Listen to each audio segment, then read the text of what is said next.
ulaika hum khairul bariyah jazaohum 'inda rabbihim jannatu 'adnin tajri min tahtihal anhar. Sesungguhnya orang-orang beriman, satu, dua, dia beramal saleh, maka itulah sebaik-baik makhluk. Jadi makhluk yang paling baik itu orang yang ada iman, ada amal saleh. Apa ganjarannya kemudian? Kata Allah, dialah yang akan diberikan surga Aden yang mengalir di bawahnya sungai. Berarti orang yang takwa yang Allah sudah sediakan surga tadi adalah mereka yang beriman dan beramal saleh. Sedangkan orang kafir sediakan oleh Allah neraka. Orang beriman beramal saleh tempatnya surga. Ya. Beriman beramal saleh. Nah, amal saleh ini tidak mesti kemudian tidak ada dosa, tidak mesti harus suci. Enggak, kita manusia banyak dosa. Maka kemudian ketika banyak salah, banyak dosa, taubatlah ia dan dosanya dihapus sebelum dia mati. Kemudian di akhirat berjumpa dengan Allah, dosanya sudah diampuni, maka tetap dia masuk kategori orang yang beramal soleh, tempatnya surga. Pertanyaan berikutnya, satu, orang kafir neraka, dua, orang beriman beramal soleh, tempatnya. Yang ketiga, yang beriman tapi tak beramal soleh, letaknya di mana? Beriman dia percaya, ditanya Tuhannya siapa, jawabnya Allah. Dia tanya nabinya siapa, Nabi Muhammad. Cuma sholat enggak, puasa enggak, ngaji enggak, maka tempatnya di mana? Neraka tadi untuk orang kafir. Kalau surga untuk orang beriman dan beramal. Kalau beriman tapi enggak soleh, tapi Joko kan bukan soleh tuh, tapi maka tempatnya di mana? Surga. Tempatnya surga. Cuma sebelum surga mampir dulu. Ya. Neraka bukan tempatnya orang beriman. Cuma karena orang beriman hingga beramal soleh, tempatnya tetap surga. Cuma sebelum surga dia bersihkan dulu dirinya sesuai dengan kadar dosanya di neraka. Selesai ukuran dosanya disiksa, bersih dia, baru tempatnya surga. Tapi sebelum surga transit. Ini siapa? Orang yang beriman tapi tidak beramal soleh. Kalau beriman beramal soleh nggak pakai transit tempatnya. Kalau orang kafir nggak pakai transit tempatnya, langsung neraka. Ibu pengen pilih yang mana? Transit itu loh? Oh, nggak mau transit? Nggak mau transit, langsung surga. Baik, berarti iman amal soleh. Kalau iman nggak amal soleh, maka surga juga tetap tapi transit. Orang kafir tempatnya. Ada orang yang beriman dan dia melakukan amal yang maksiat, artinya tidak amal soleh, maka ada yang bahaya. Kenapa? Gara-gara amalnya yang tidak soleh bisa membuat imannya hilang.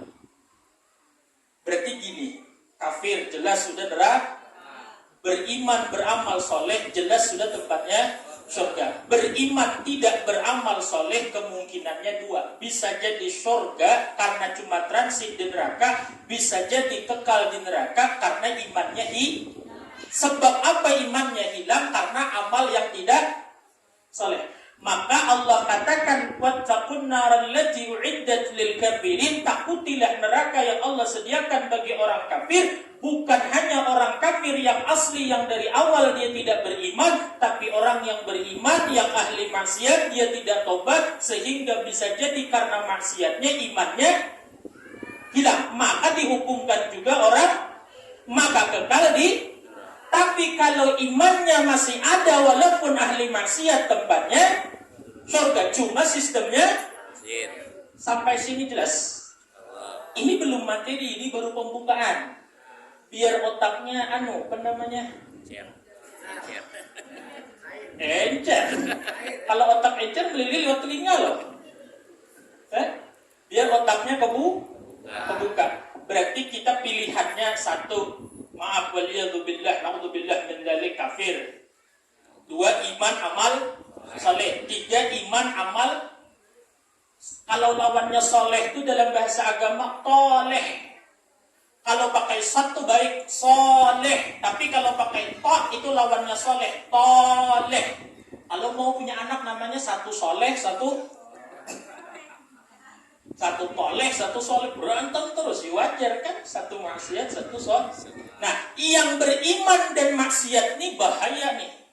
Minimal kalau masuk surga harus transit. Paling bahaya kemudian kalau nggak transit kemudian, maka gara-gara maksiatnya bisa membuat imannya hilang. Jelas terus sampai sini? Paham? Ngopi-ngopi apa ngopi? Paham ya? Nah, sekarang baru kita baca tafsirnya surah Ali Imran 131. Tafsir Al-Quran surah Ali Imran 131 tadi dalam kitab Al-Jami' li Ahkamil Quran, Imam Al-Qurtubi di dalam tafsirnya menyebutkan. Nah, ini makanya saya nggak mau pakai kursi. Kenapa? Saya nggak hafal. Gimana? Saya lihat mending pakai gini, jadi saya bisa nyontek. Ya. Wakila, dan dikatakan kata Imam Qurtubi, maknahu bahwa maksud firman Allah, wattaqun naral lati uiddat lil kafirin, takutilah oleh kalian neraka yang Allah siapkan untuk orang-orang kafir. Itu maksudnya adalah takutilah oleh kalian al-amal alladhi yanzi'u minkumul iman fatastawjibunan nar. Takutilah, hindarilah, jauhilah oleh kalian perbuatan-perbuatan yang bisa membuat orang yang melakukannya kehilangan iman dan dia wajib kekal di neraka.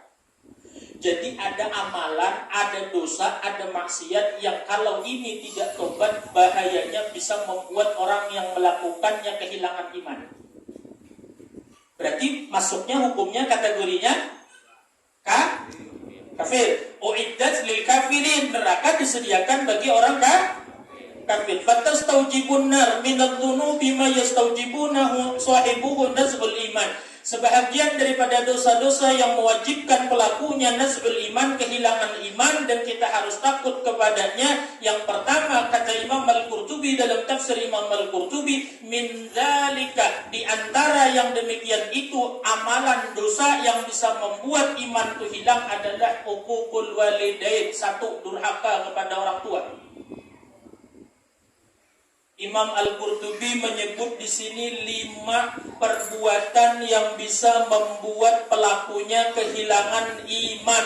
Asalnya orang ini tapi karena dosa-dosa yang 5 ini tidak menutup kemungkinan nanti dia meninggal dunianya dalam keadaan kafir, dalam keadaan tidak membawa iman. Ini yang ditafsirkan oleh Al-Imam Qurtubi surah Ali Imran 131.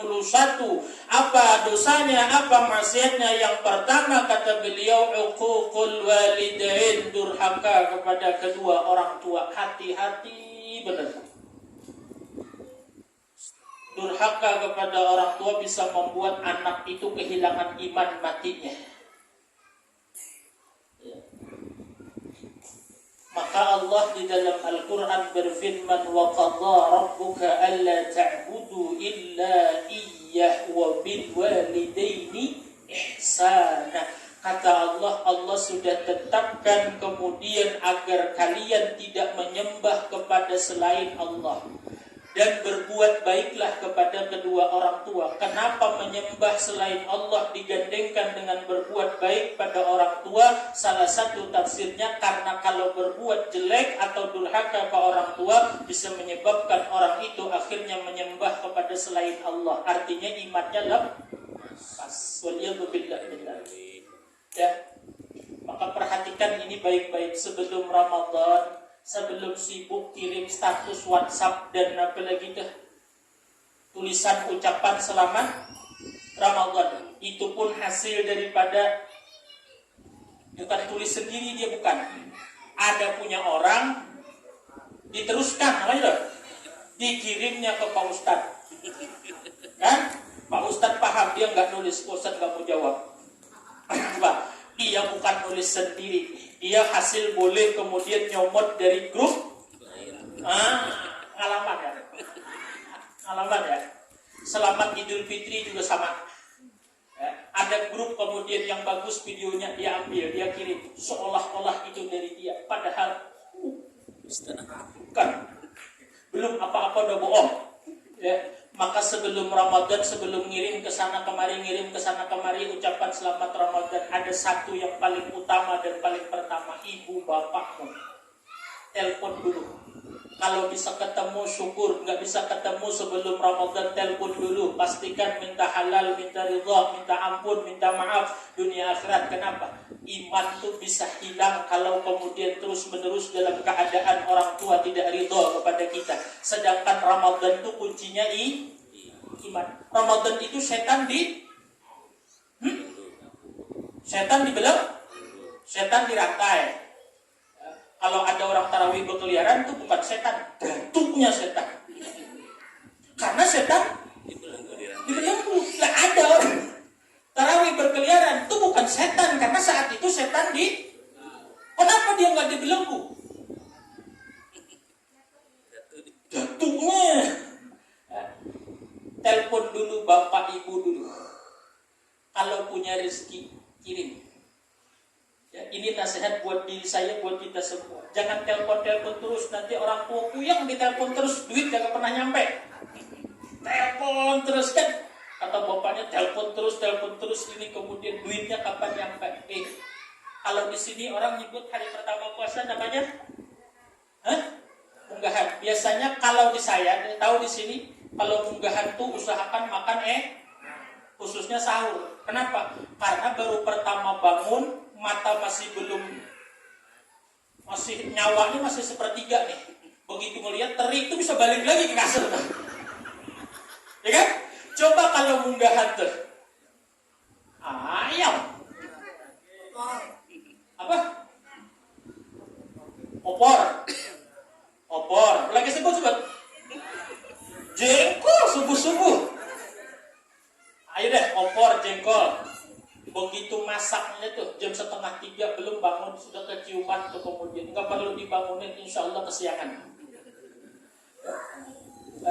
Coba kalau setengah nyawa datang begitu ngelihat menunya teri sama garam, itu nggak jadi sahur. Atret balik lagi dia kakak. Tahu di sini kalau munggahan biasanya di kampung, bukan di sini ya, di kampung-kampung ibu bapak kemudian kalau munggahan biasanya, maaf ya bapak ibu tuh atau orang tua kita di kampung biasanya motong ayam, ya kan? Apa yang ada lah pokoknya dipotong. Nggak ada ayam, ikan dipotong apa?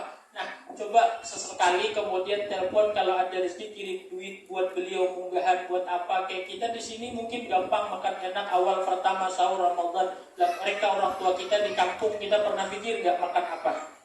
Jadi sebelum Ramadan kirim dulu, kemudian buat beliau persiapan Ramadan hari-hari pertama atau awal-awal Ramadan. Harapannya apa sih? Untuk dapatkan ridho. Karena Ramadan ini iman, setan dibelenggu, nafsu ditekan. Bagaimana nafsu ditekan? Gak makan, gak minum tuh paling efektif, kata Syekh Nawawi Bantan dalam tafsir Marahul Labid, paling efektif untuk melemahkan nafsu itu adalah lapar dan haus. Makanya kalau orang puasa tuh bukannya kekenyangan, hampir bisa dipastikan 99,99% dia tidak tarawih. Kenapa? Kekenyangan. Karena nafsu tuh paling efektif ditekan dengan lapar dan kalau nafsu sudah lemah karena seharian gak makan, gak minum, lapar, haus, setan dibelenggu. Laku kemudian masih nggak bisa ibadah, berarti apa faktornya? Iman memang. Makanya dipanggil puasa siapa? Ya ayyuhalladzina kutiba alaikumus. Hai orang beriman puasa. Kenapa? Nyalahin setan udah nggak bisa. Kata setan mesti gue juga salah, orang gue udah dibelenggu. Kata nafsu, saya lagi disalahin, saya udah gak makan, gak minum. Maka murni Ramadan adalah bukti kualitas iman. Kalau sudah iman Ramadan gak kencang, iman lemah sama orang tua, durhaka, waliyadzubillah, ada kekhawatiran saat mati hilang imannya. Ya, ingat ya, yang pertama, yang lain-lain itu masa bodoh aja lah, mau kirim-kirim enggak, kemudian yang penting dulu orang ini kirim sana, kirim sini, orang tua enggak. Waliyadzubillahi min dzalik. Perhatikan kalimat seterusnya dari Imam Al-Qurtubi di dalam tafsirnya, apa kata beliau? وَقَدْ جَاءَ فِي ذَلِكَ أَثَرٌ أَنَّ رَجُلًا كَانَ عَاقًا لِوَالِدَيْهِ. Dan untuk cerita tentang durhaka kepada orang tua telah datang di dalam athar atau di dalam cerita para sahabat, sesungguhnya seorang laki-laki dia telah durhaka kepada orang tuanya, yuqalu lahu Alqamah, maka disebut namanya Alqamah. Faqila lahu 'indal maut, maka Alqamah ini disuruh orang ketika dia akan meninggal dunia, qul la ilaha illallah, katakan la ilaha illallah, falam yaqdir ala dzalik hatta ja'athu ummuhu faradiyat anhu. Jadi ada sahabat Nabi namanya Alqamah ini begitu mau meninggal dunia ditalkin. Jadi begitu mau meninggal dunia ditalkin. Ini siapa tadi? Kalau sahabat itu definisinya orang yang hidup sezaman dengan Nabi. 1, 2, pernah bertemu dengan Nabi. 3, dia mati dalam keadaan beriman. Itu definisi.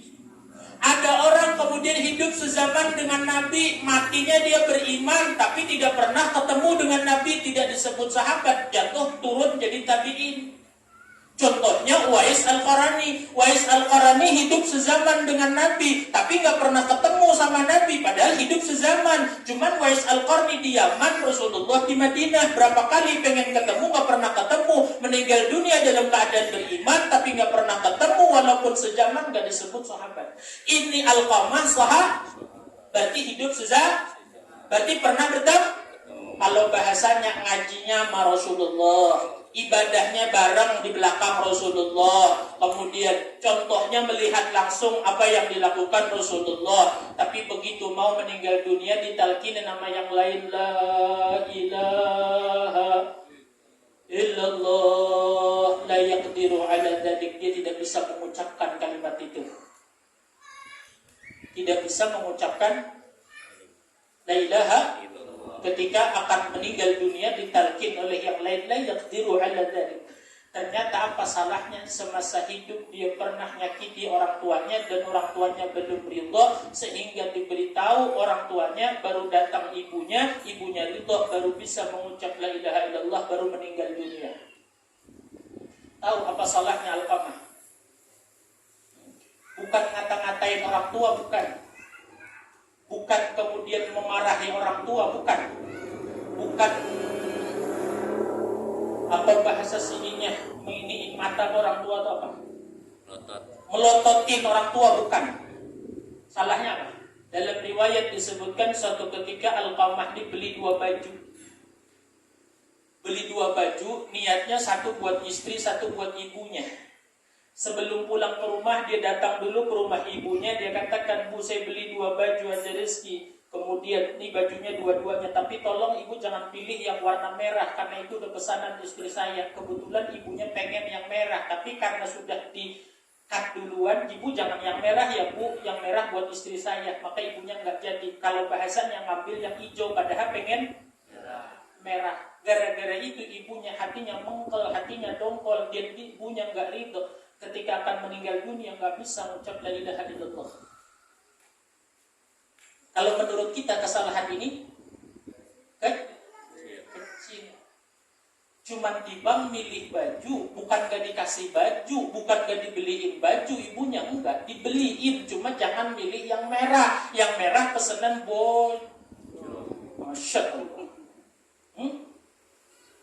Sehingga selesai pemakaman Alqamah, dalam riwayat Rasulullah berdiri di kepala kubur, maksudnya di kuburan bagian kepala Alqamah, beliau katakan tidak diterima salatnya, puasanya seorang laki-laki yang lebih mengutamakan istrinya sampai mengabaikan ibunya. Selesai dimakamkan Alqamah, Rasulullah berdiri di depan samping kuburannya di bagian kepala. Lalu Nabi katakan di hadapan para sahabat, tidak diterima salatnya, puasanya, ibadah seorang laki-laki yang dia lebih mengutamakan istrinya sampai tidak peduli kepada ibunya. Waliyadzubillah. Bu, ibu tidur gak? Apa? Sayang gak sama kami? Sama kami lagi. Sayang gak sama suami? Benar? Sayang? Sesayang apa? Sama Gunung Semeru besaran mana sayang ibu? Gedean Gunung Semeru ya? Itu yang ngomong istrinya Pak Puji ya? Alah, Pak Puji nasibnya. Sayang ke suami bu? Pengen suami kalau meninggal bisa mengucap la ilaha illallah. Dukung suami buat berbuat baik ke orang tua, jangan malah dihalangi. Ya, dukung kalau perlu ibu yang ingetin. Pak, sudah ngirim ke ibu belum? Pak, sudah ngirim ke bapak belum? Pak, sudah ngirim ke orang tua belum pick up?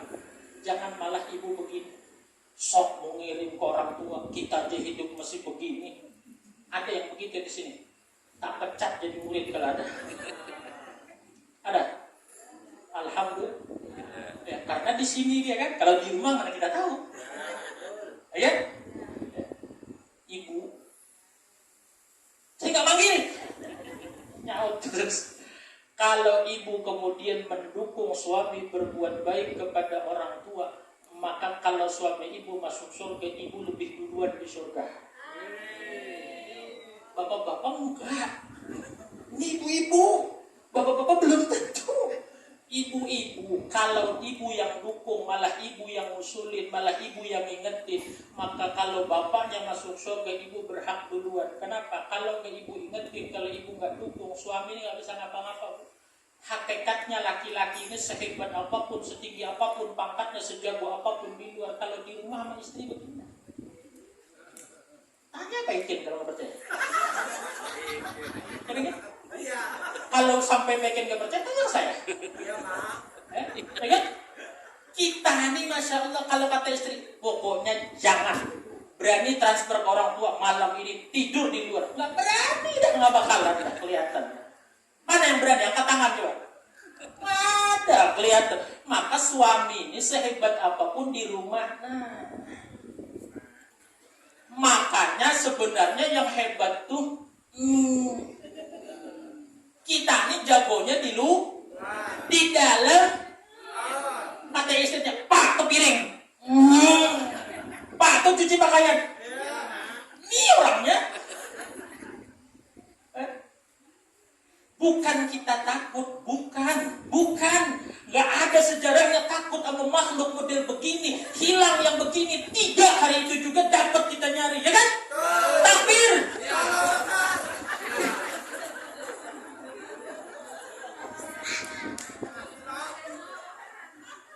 Yang tadi ini yang senang, ya kan? Sekarang, jadi ustaz tuh kalau mau pengen harus begitu, ya kan? Kita bukan takut model makhluk kayak begini. Ngapain takut model makhluk yang hitam-hitam begini? Ngapain? Ya kan? Kalau hari ini hilang, besok 3 nyari, temu nggak Pak? Cuma masalah yang 3 ini belum tentu mau. Cuma kenapa mau disuruh istri begini? Menghargai, menghormati. Maka ibu-ibu kalau mau tanya siapa makhluk yang paling menghargai ibu sebagai perempuan, jawabannya suamimu. Paham? Apa yang kalian paham? Ya? Bu, kalau pengen benar-benar kemudian suaminya selamat dunia akhirat, akhirnya ibu juga ikut selamat. 1, dukung suami berbuat baik ke orang. Pak, ini Ramadan bentar lagi tiba. Kan kita ada rezeki nih. Barang kirim kemudian berapa? 400-500 kirim. Insyaallah mudah-mudahan taufik hidayah Allah. Saya ngomong begini, kalau saya nggak kerjakan kebangetan. Ya. Tapi jangan berharap ya, kalau kemudian ngirim ke orang tua nanti jadi kaya raya. Gak mikir itu kita. Mikirnya nih, nah kita mudah-mudahan mati membawa iman, berkatnya ridho orang tua. Kalau mati membawa iman, misalnya nih ya, sekalipun kita bukan orang soleh tapi mati masih membawa iman, harapannya tempatnya surga. Nah khawatirnya waliyadzubillah sudah amal jelek, orang tua nggak ridho, maka ujungnya bisa membuat orang tua mati tidak membawa. Berarti lil kafirin tempatnya neraka. Jelas satu, paham? Kalau saya panjangin panjang bener nih. Satu ya, tadi berapa? Berapa? Berarti sisa? Ini sudah 10 kurang seperempat. Terus? Jangan. Kalau kata ibu selesai satu aja nggak apa-apa. Terus? Ingat ya, satu kata Imam Al-Qurtubi dalam tafsir beliau, dosa yang bisa membuat pelakunya hilang iman adalah durhaka ke orang tua. Satu. Yang kedua kata beliau, wa min dzalika qati'atur rahim. Yang kedua daripada dosa yang bisa membuat orang hilang iman atau mati dalam keadaan kufur adalah memutus silaturahmi. Memutus silaturahmi yang maksudnya diputus itu begini Bu, ada hubungan kekerabatan, ada hubungan kedekatan, lalu kemudian putus itu namanya putus silaturahmi. Kalau misalnya nih ya, saya sama ibu-ibu nih, sebagian kenal, sebagian enggak, walaupun mungkin ibu tahu sama saya, atau mungkin ibu ngaji malam Senin dan lain sebagainya, tapi kita nggak terlalu kenal. Ketika ketemu misalnya nggak saling sapa tuh nggak disebut memutus silaturahmi. Yang putus silaturahmi itu misalnya ibu punya hubungan kekerabatan, punya hubungan kedekatan. Ya, ringkasnya, mudahnya, cek memutus silaturahmi ini yang pertama yang punya hubungan keluarga. Dengan kakak adik, aman, ponakan, bibi, sepupu. Hati-hati. Kalau sampai saat ini, nanti Ramadan masih ada yang tidak bertegur sapa atau tidak baik hubungan dengan keluarga, maka minta maaf. Khawatirnya kalau sampai meninggal dunia seperti itu, waliyadzubillah, meninggal dunianya tidak membawa iman. Karena dosa yang bisa membuat orang mati dalam keadaan kufur adalah dosa memutus tali silaturahim. Apapun masalahnya. Biasanya kalau keluarga ini nggak jauh, urusannya cuma dua. Kalau nggak duit, urusan tanah. Kalau nggak duit, tanah. Ya. Ustaz kan yang salah dia. Justru itulah besarnya silaturahmi, pahala menyambung silaturahmi bagi siapa orang yang dia berani duluan untuk menyambung bagi orang yang memutusnya. Ini kenapa mikrofonnya? Cek 1 2. Oh ini isyarat ya, kebuli dan ingin ya, berarti ya. Ya, cek 1 2. Kenapa itu bisa berubah sendiri? Masya Allah. Yang bikin saya itu ceramahnya cuma satu, mikrofonnya jelek itu aja udah. Iya benar. Yang bikin saya ceramah bagus baik dah. Pegang aja pegang, jangan pulang-pulang lagi. Yang kedua, memutus tali silaturahim. Ya. Sampai dikatakan di dalam sebuah hadis Nabi Sallallahu Alaihi Wasallam, beliau mengatakan dosa yang paling cepat mengundang bala dan bencana itu adalah memutus tali silaturahmi. Saya ulang, ini hadisnya Nabi Muhammad Sallallahu Alaihi Wasallam. Dosa yang paling cepat mengundang bencana di muka bumi ini adalah dosa memutus tali silaturahmi. Kata Allah, Ar-Rahim itu namaku. Ar-Rahim itu nama Allah. Maka siapa yang memutus tali silaturahim berarti dia memutus hubungan dengan aku, Ar-Rahim, kata Allah. Sampai dikatakan nanti ketika seseorang itu berjalan di atas sirat, di atas titian yang kita sebut siratal, di bawahnya neraka jahanam. Ini orang yang memutus silaturahmi ini kemudian dia akan dikait oleh pengait-pengait dari kiri dan kanan saat dia berjalan. Berjalan di atas sirat itu dia dikait dari kiri kanan seperti kawat pancingan, tau nggak? Pernah yang ini, bapak-bapak ini. Ada 9 ini terkenal hobi kawat pancingan bentuk kayak apa? Ya kan, kayak huruf J kebalik kan? Itu yang mengait orang yang berjalan di sirat. Apa itu? Itulah tali silaturahmi yang putus. maka hampir dipastikan orang yang memutus silaturahmi nggak akan selamat ketika berjalan di sini. Masih untung kalau nggak selamat di silat, khawatirnya matinya tidak membawa iman. La yadkhulul jannah qati', kata Nabi, tidak masuk surga orang yang memutus silaturahmi. Ya. Si panjang nggak waktunya nih. Dalam ini kalau panjangan dikit tak apalah ya. Ya. Ibu ada kalimat hadis itu begini, la yadkhulul jannah, tidak masuk surga. Ada satu hadis misalnya begini, kalau melakukan ini adkhalahu Allahun nar, Allah masukkan dia ke neraka. Secara teks lebih mengerikan mana? Yang satu ini tidak masuk surga, contohnya tidak masuk surga orang yang memutus silaturahim. Ini sama-sama hadis. Yang satu misalnya kalau melakukan dosa ini adkhalahu Allahun nar, Allah masukkan dia ke neraka. Secara teks ngerian yang mana? Allah masukkan. Tapi kata ulama begini, kalau orang masuk neraka, masih harapan nggak dia bisa masuk surga kalau dia beriman? Masih. Kalau tidak masuk surga, berarti itu ada kemungkinan orang ini di neraka selama-lamanya. Apa artinya? Berarti dia mati tidak membawa. Nah, kalau secara tekstual ngerian, misalnya kita dengar, kalau melakukan ini neraka. Kalau misalnya hadis lain, dosa ini tidak masuk surga orang yang melakukan dosa ini. Secara tekstual ngeri kalimat masuk neraka. Tapi secara pahaman lebih mengerikan hadis la tadkhulul jannah, tidak masuk surga qati', orang yang memutus silaturahmi. Kenapa tidak masuk surga? Berarti orang ini kalau tidak masuk surga di mana tempatnya? Kalau di neraka tempatnya tidak akan masuk surga, berarti selamat. Sedangkan neraka ini tempatnya orang kafir. Berarti kalau orang memutus silaturahmi selamanya di neraka, berarti imannya. Nah itu maksudnya. Hadis Nabi, la yadkhulul jannah qati', tidak masuk surga orang yang memutus silaturahim. Maksudnya tidak masuk surga kata sebagian ulama, kemungkinan dia mati dalam keadaan kafir gara-gara hidup memutus hubungan silaturahim. Waliyadu billahi min. Yuk sebelum Ramadan 1 orang, 2 silaturahim. Cek dulu keluarga, paman, bibi, sepupu, masih ada nggak yang sudah 7 kali lebaran tidak saling silaturahmi? Kalau ada, kalau mau selamat segera sambung. Paham ya, jelas ya?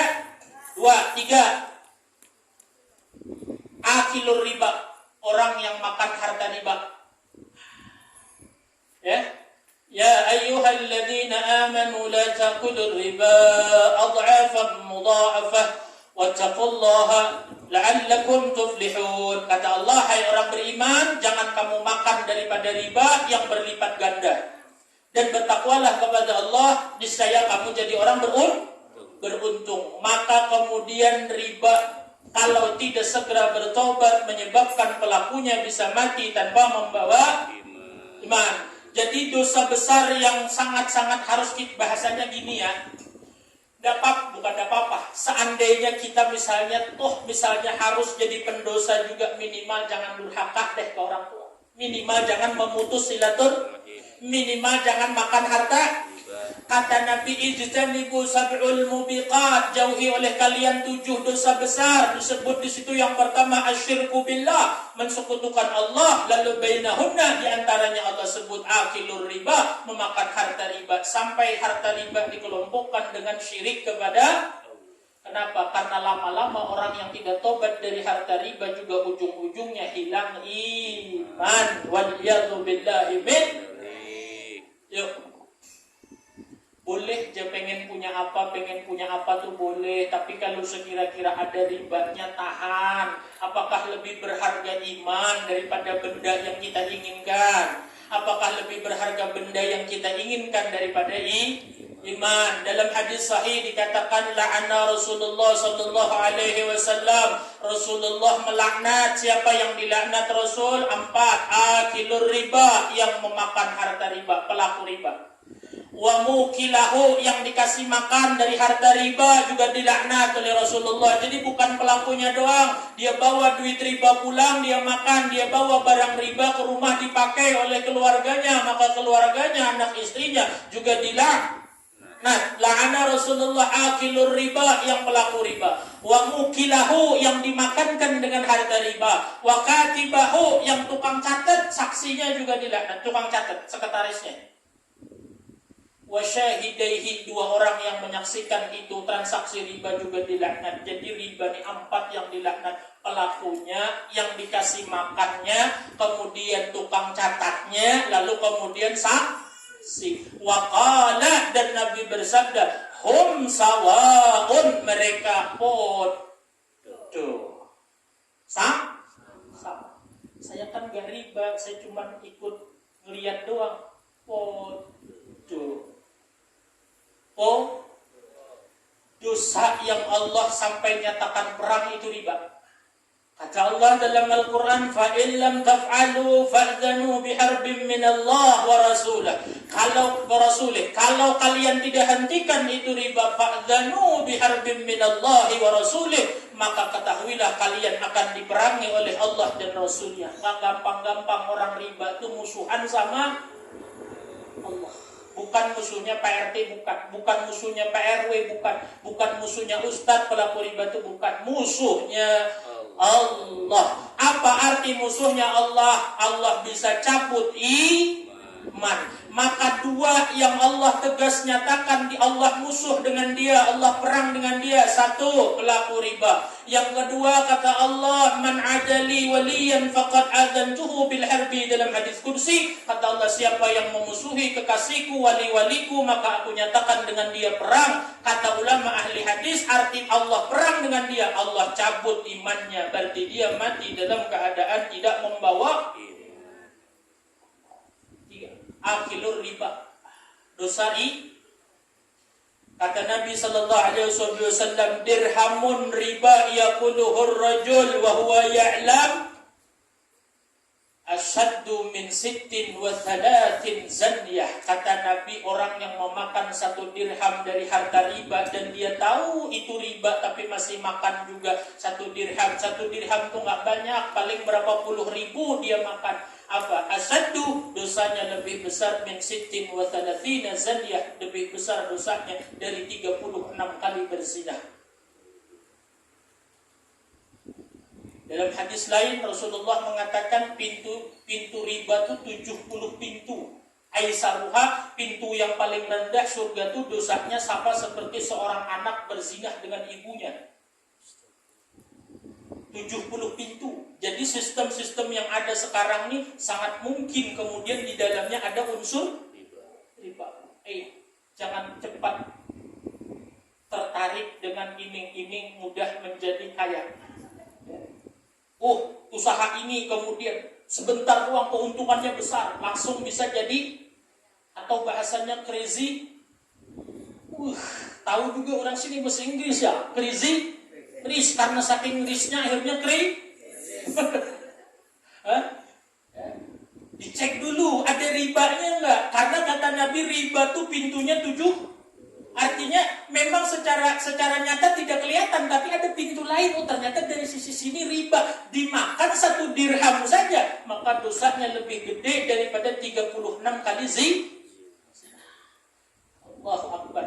Apalagi ini bulan puasa. Kan bulan puasa nih, orang semua mikir barang-barang perabotan ganti. Ya, ada di satu daerah yang kayak gitu deh. Kalau Ramadan nih kemudian sofa, perabotan rumah harus ganti deh. Ya mending kalau punya duit mampu silahkan, yang bahaya itu nggak mampu harus ngikut-ngikut sampai kemudian melakukan riba. Waliyadu billahi min dzalik. Yang ketiga riba. Yang keempat, ya betul ya. 4. Yang keempat, wal khiyanatu fil amanah, orang yang khianat dengan amanah. Khianat dengan amanah itu satu akar kata dengan iman. Amanah, amin nun tak marbutah. Iman juga sama, alif mim nun sama. Makanya kata Nabi, la imana liman la amanatalah, tidak ada iman bagi orang yang dia tidak amanah. Diserahi jabatan, diserahi kepercayaan, dia tidak gunakan kepercayaan itu semestinya, namanya dia khianat. Mulai dari paling kecil sampai paling, maaf banget ya, tidak maksud menyindir siapapun. Gak usah kita mencaci maki pemerintah, siapa, DPR, apa segala ketinggian. Koreksi diri kita. Maaf ya, bisa bikin KTP kakak tapi harus pakai pelicin. Ya kan? Rupanya KTP kakak tuh pesat banget kali ya. Jadi harus ada pelicin. Dia buka, kita mau. Alasan kita daripada ribet, padahal minta maaf berarti kita membantu orang khianat. Mulai dari paling bawah sampai paling atas. Jangan disepelekan, itu amanah. Nanti orang yang khianat amanah nih, maaf ya, apalagi orang yang digaji dari duit orang banyak. Tidak usah nyebut siapa-siapa. Ya, orang yang digaji dari duit orang banyak. Orang banyak kemudian lalu digaji, dia nggak amanah mengerjakan itu. Masya Allah, nanti di akhirat dipermalukan. Dalam hadis Nabi SAW, beliau katakan nanti orang yang di dunia khianat, di akhirat dikasih bendera. Di akhirat orangnya nanti masing-masing dikasih bendera. Di benderanya itu tulisan, ini pengkhianatan si fulan, ini pengkhianatan si fulan. Dia dulu khianat urusan ini, dia khianat urusan ini, dia khianat urusan ini. Sampai semua orang di padang mahsyar tahu tuh orang di dunia pengkhianat. Jadi dipermalukan. Maka rumusnya di akhirat, kalau dipermalukan di tengah orang banyak, maka alamat orang itu akan dapat siksa. Jadi di akhirat itu ada orang yang nanti dihisapnya private. Tahu private nggak artinya? Apa private? Ya, secara tertutup. Bahasanya nih, dia cuma berdua bahasanya dia cuma dia dengan Allah. Kata Allah, nih dosa-dosamu nih. Tapi dia private, itu alamat orang ini diampuni. Tapi kalau dipermalukan di tengah orang banyak, itu alamat dosa orang itu tidak terampuni. Jadi hisab itu ada yang private, ada yang nanti di hadapan semua. Nah, salah satunya yang akan ditampakkan di hadapan semua orang adalah dosa orang yang di dunia dikasih amanah khianat. Maaf nih. Jadi ada tersinggung aja kemudian. Misalnya apalagi contoh kayak Pak Ikin, ketua majelis taklim, itu amanah. Khianat misalnya, maka lebih mengerikan daripada khianat urusan dunia. Lurah apa tuh urusan dunia. Kalau ini urusan agama. Khianat lebih mengerikan urusan agama daripada urusan dunia. Cuma sayang Pak Ikin gak ada gaji. Kok senyum? Jangankan gaji, doorpressnya kagak dapat. Allahu Akbar, nih jamaah macam apa ini? Pak RT, Pak Puji, Pak Dul, Pak Ikin, kalian macam apa coba? Oh, habis ini langsung dibikinkan. Ya, insya Allah ya. Orang yang bikin kata jamaah Pak Ikin sendiri atau sama Pak Ikin. Ya. Khianat urusan agama dosanya lebih besar daripada khianat urusan dunia. Waliyadzubillah min dari 4 sudah dosa yang bisa membuat orang mati tidak membawa. Ya, bukan saya yang bilang. Kalau mau kemudian tahu kitabnya silahkan. Ada dalam tafsir Imam Al-Qurtubi, tafsir surah Ali Imran 131. Ya, saya kasih lihat bisa, tapi pertanyaannya bacanya bisa nggak? Nah, itu masalahnya. Ya kan, dikasih lihat juga bahasa pendik percaya. Yang kelima terakhir, wa dzakara Abu Bakar Al-Warraq, dan menyebutkan oleh seorang ulama bernama Abu Bakar Al-Warraq an Abi Hanifah, daripada Imam Abu Hanifah radhiyallahu taala anhu, annahu qala, sesungguhnya Abu Hanifah berkata, aktsaru ma yanzi'ul iman, sepaling banyak dosa yang membuat orang kehilangan iman, minal abdi, dari seorang hamba, indal maut, ketika dia mati. Jadi kata Imam Abu Hanifah, banyak dosa yang menyebabkan orang itu ketika mati tidak beriman. Orang-orang lain tuh mengira dia matinya Islam. Ini yang bahaya nih, karena dia selama hidup tidak pernah nyembah pohon, tidak pernah nyembah pot bunga, dia tidak menyembah matahari, dia tetap menyembah Allah, KTP-nya tulisannya Islam, tapi begitu mati dia tidak membawa iman. Ini dalam bahasa agama disebut zindiq. Zindiq itu Islam indan nas, kufrun indallah. Di mata manusia dia mati dalam keadaan Islam, tapi dalam ilmunya Allah tahu saat akan meninggal dunia dia kehilangan imannya. Itu disebut namanya kafir zindiq. Nah, kata Imam Abu Hanifah, ada banyak dosa yang bisa menyebabkan orang itu ketika akan matinya dia kafir zindiq. Karena kan orang akan mati itu godaannya Masya Allah luar biasa. Saya sudah sering sampaikan di pengajian-pengajian. Orang yang akan meninggal dunia itu yang paling dia rasakan adalah haus, yang sangat-sangat haus. Jadi ketika orang akan meninggal dunia itu, sakarat itu yang paling dia rasa apa? Haus. Sampai dikatakan dalam hadis, kalau secara minuman zahir kita kasih, kita ambil tuh air dari lautan, kita tuangin ke mulut dia, dia minum, habis tuh air laut gak akan hilang rasa haus itu. Saking hausnya orang yang sakaratul maut itu. Maka tiba-tiba datanglah dari sebelah kanannya, kemudian datang siapa? Serupa bapaknya, serupa ibunya sebelah kiri. Kata bapaknya sebelah kanan, "Nak, nih aku bapakmu, aku sudah tahu bagaimana akhirat, aku sudah merasakan." Kata ibunya, "Iya nak, kamu lahir dari rahimku, kamu minum dari air susuku, kemudian hari ini nak kami ingin menyelamatkanmu, maka hari ini katakanlah bahwa Muhammad itu dusta." Saat itu kita sakaratul maut. Tidak usah bilang iya, kata ulama, kita bilang dalam hati, kemudian dengan lisan kita bilang iya, nggak perlu. Dengan hatinya kita iyakan perkataan itu karena mereka bapak dan ibu kita, maka sudah hukumnya masuk ke dalam kafir zin. Ini yang disebut Nabi, di akhir zaman itu orang banyak kehilangan iman seperti hilangnya anak panah dari busurnya. Artinya gampang banget kehilangan iman. Yang datang tadi setan menyerupa jadi bapak dan ibunya. Dia bilang, "Kami sudah paham akhirat, kami duluan mati, kami sudah tahu, maka sekarang kamu masuklah agama Yahudi, masuklah agama Nasrani, kamu akan selamat. Akui Muhammad itu dusta, kamu akan selamat." Kita maaf waliyadzubillah, mengangguk aja langsung saat itu jadi kan.